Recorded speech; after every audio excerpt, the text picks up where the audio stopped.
संख्या को अगर हम शांत दशमलव रूप में व्यक्त करना चाहें तो बेटा शांत दशमलव संख्या तब व्यक्त हो सकती है जब उसका जो हर है वो 2 की पावर n इंटू 5 की पावर m के रूप का होगा। यानी कि 2 और 5 का जब तक जोड़ा नहीं आएगा तब तक की कोई संख्या शांत दशमलव रूप में निरूपित नहीं की जा सकती है। जैसे मान लो बेटा अगर हम कोई बोल दे कि 1/3 को दशमलव रूप में व्यक्त कीजिए शांत में, तो बेटा कितना भी भाग देते रहो इसका हमेशा आंसर 0.3 की पावर 12 आएगा।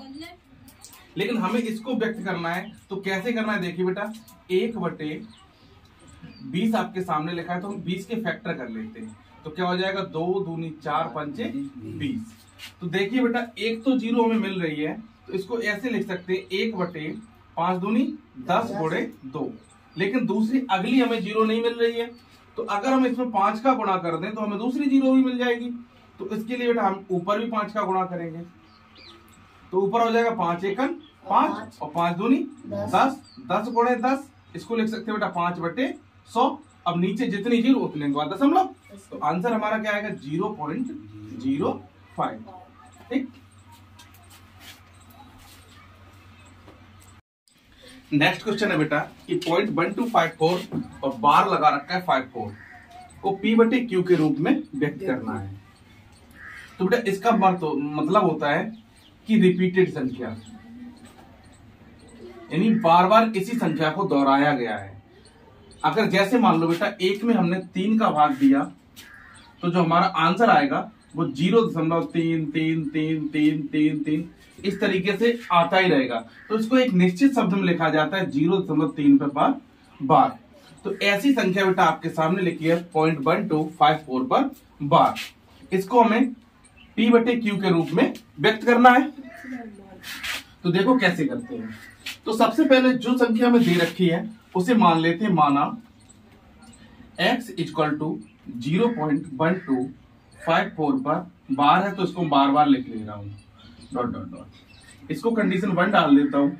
इसके बाद में अब देखिए बेटा इस पर कितनी संख्याओं पर बार नहीं है, तो 2 संख्याओं पर बार नहीं है तो इसमें हम 100 का गुणा कर देते हैं। तो हम लिखेंगे समीकरण 1 में 100 का गुणा करने पर, जब समीकरण 1 में गुणा करेंगे बेटा तो क्या हो जाएगा 100x बराबर, ये दशमलव इधर चला जाएगा तो 12.5454।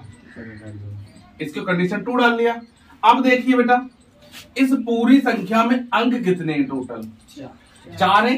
तो हम अब ऐसा करते हैं कि 1 पर 4 बिंदु यानी 10,000 से इस पूरे समीकरण में गुणा कर देते हैं समीकरण 1 में। अब लिखेंगे समीकरण 1 गुणे 10,000। ठीक, तो क्या हो जाएगा 10,000x 10,000x इक्वल टू, तो ये बेटा पूरी संख्या इधर आ जाएगी तो क्या हो जाएगा 1254.5454। इसको कंडीशन 3। अब तीनों कंडीशन आपके सामने मिल चुकी हैं तो बेटा कंडीशन 3 से 2 घटा देते हैं, 3 से 2 घटाने पर। ठीक, 3 से जब 2 घटाएंगे तो क्या आंसर मिलेगा बेटा 10,000x बराबर 1254.5454 और 100x बराबर 12.5454। इसको घटाएंगे बेटा ये 0 हो जाएगा, दशमलव ये बचेंगे, 4 में से 2 गई 2, 5 में से 1 गई 4, 1242 इधर बचाएंगे बेटा तो 9,900x। हमें वैल्यू चाहिए x की, तो x बराबर आ जाएगा बेटा 1242.9,900। हमारा आंसर यही है। आप चाहो तो इसको थोड़ा शॉर्ट कर सकते हो, इसको काट के लिख सकते हो, फ्रैक्शन वैल्यू लिख सकते हो इसकी। तो x बराबर हो जाएगा, इसको काटेंगे बेटा तो 9 से काट दो, देखो तो 9 एकन 9 3 4 9 तिया 27 7 और 9 8 72/1100। अब ये फिर से कट जाएगी बेटा तो इसे 2 से काटो, कितना आएगा 69/550। हमारा यही आंसर होगा 69/550। अब एक चीज हम आपको और बताना चाह रहे हैं बेटा, जब भी कभी ऐसी संख्या मिले, जैसे आपको इसके अलावा संख्या मिलती है, जैसे लिखा है 0.3 पर बार, तो अगर एक संख्या मिलती है तो इसमें अगर हम डायरेक्ट करना चाहें कंपटीशन की दृष्टि से, तो जितनी संख्या लिखी उस संख्या को लिखिए बेटा, तो ऊपर जितना अंक पर बार लगा है उतने 9 लिख दीजिए नीचे। आंसर आ जाएगा 3/9। इसको काट के लिखिए 1/3। अगर लिखा है बेटा बटे तो इसका आंसर आएगा 33/99। ठीक। अगर लिखा बेटा 0.6 पर बार तो इसको लिख सकते हो बेटा 6/9। 2 से काटिए, 3 से काटिए, 3 दूनी 6, 3 तिया 9। ऐसी संख्या भी आप लिख सकते हो। अगर इस तरीके का कोई क्वेश्चन मिलता है, जैसे आपको सामने मिल जाए बेटा 0.127, सिर्फ 2 7 पर बार मिल रहा है, तो हम क्या करें बेटा, तो इस पर देखिए कितने अंक पर बार है, 2 पर। और इसमें टोटल संख्या कितनी है बेटा, 3 है, तो 1000। ठीक। कितने पर बार नहीं है, 1 पर, -10। ठीक। कितना आ रहा बेटा, 990। ठीक। यानी कि जितने अंक पर बार है उतने 9 और जितने पर नहीं है उतने 0।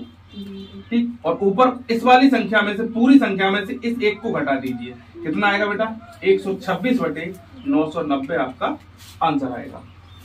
ठीक।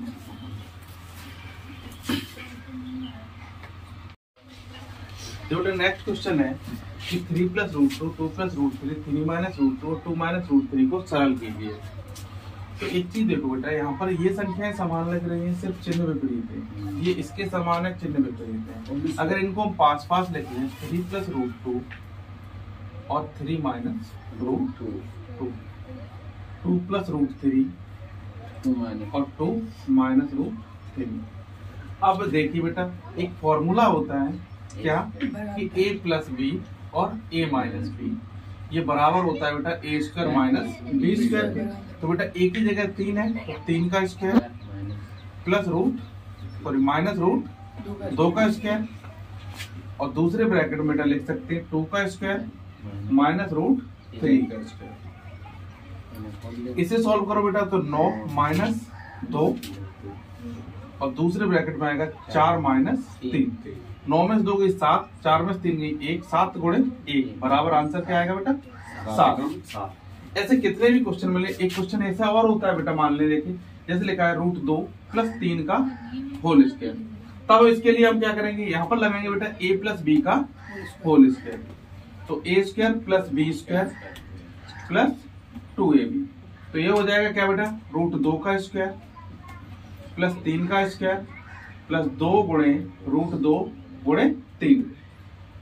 तो ये हो जाएगा बेटा 2 + 9 + 3 दूनी 6 √2।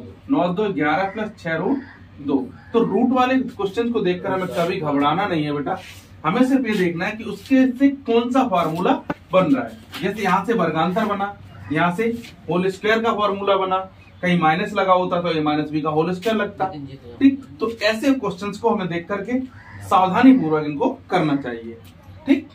अगर किसी संख्या का जैसे रूट का वर्ग है, तो इसका मतलब ये होता है बेटा कि √2 से ही गुणा किया जा रहा है। इसकी करड़ी समान है, इसलिए आंसर 2 आता है। ठीक।